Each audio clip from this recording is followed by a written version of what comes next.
Hi friends, ಎಲ್ಲರಿಗೂ ನಮಸ್ಕಾರ. Welcome back to Monisha's kitchen. ಇವತ್ತಿನ recipe pineapple BBQ, pineapple barbecue ಅಂತಲೇ ಹೇಳ್ಬೋದು. ಬನ್ನಿ ಹೇಗೆ ಮಾಡೋದಂತ ನೋಡೋಣ.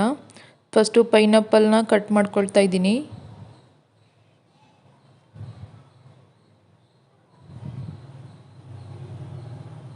ನೋಡಿ, ನಾನು ಇಷ್ಟು ದಪ್ಪ ಕಟ್ ಮಾಡ್ಕೊತಾ ಇದ್ದೀನಿ. ತುಂಬ ತೆಳ್ಳಗಾದರೂ ಚೆನ್ನಾಗಲ್ಲ. ತ್ರಿಕೋನ ಶೇಪಲ್ಲಿ ನಾನು ಪೈನಾಪಲ್ನ ಕಟ್ ಮಾಡ್ಕೊತಾ ಇದ್ದೀನಿ. ಹೀಗೆ ಎಲ್ಲದನ್ನು ಕಟ್ ಮಾಡ್ಕೊಳ್ಬೇಕು. ನೆಕ್ಸ್ಟ್ ಒಂದು ಬೌಲಿಗೆ 1 ಸ್ಪೂನಷ್ಟು ಖಾರದ ಪುಡಿ, ಸ್ವಲ್ಪ ಉಪ್ಪು, ಅರ್ಧ ಸ್ಪೂನಷ್ಟು ಉಪ್ಪು,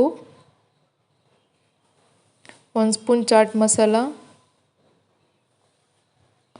1 ಸ್ಪೂನಷ್ಟು ಸಕ್ಕರೆ ಪುಡಿ, ಅರ್ಧ ನಿಂಬೆಹಣ್ಣಿನ ರಸ,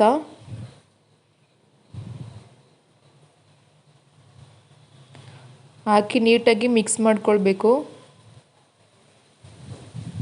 ನೀರು ಹಾಕೋಗಿಲ್ಲ, ಹಾಗೆ ಮಿಕ್ಸ್ ಮಾಡಬೇಕು.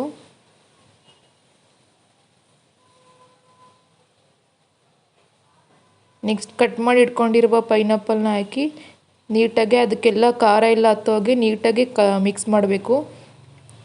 ನೀಟಾಗಿ ಮಿಕ್ಸ್ ಮಾಡಿ 1 ಗಂಟೆ ಫ್ರಿಜ್ಜಲ್ಲಿ ಇಡಬೇಕು. ಫ್ರಿಜ್ಜಲ್ಲಿ ಇಟ್ಟು ನೀಟಾಗಿ ರೋಸ್ಟ್ ಮಾಡಿದ್ರೆ ಚೆನ್ನಾಗುತ್ತೆ.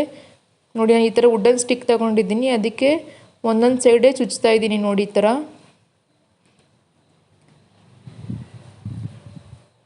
ಈ ಪನ್ನೀರ್ ಟಿಕ್ಕಾ ಹೇಗೆ ಮಾಡ್ತೀವಲ್ಲ ಆ ಥರನೇ ಇದೂ ಪೈನಾಪಲ್ BBQ ಅಂತಲೇ ಹೇಳ್ಬೋದು. ಇದೇ ಥರ ಎಲ್ಲದನ್ನು ಚುಚ್ಕೊಬೇಕು ನೀಟಾಗಿ ವುಡನ್ ಸ್ಟಿಕ್ಕಿಗೆ. ಪ್ಲೀಸ್ ನನ್ನ ಚಾನಲ್ನ ಸಬ್ಸ್ಕ್ರೈಬ್ ಮಾಡಿ, ಲೈಕ್ ಮಾಡಿ, ರೆಸಿಪಿ ಇಷ್ಟ ಆದರೆ.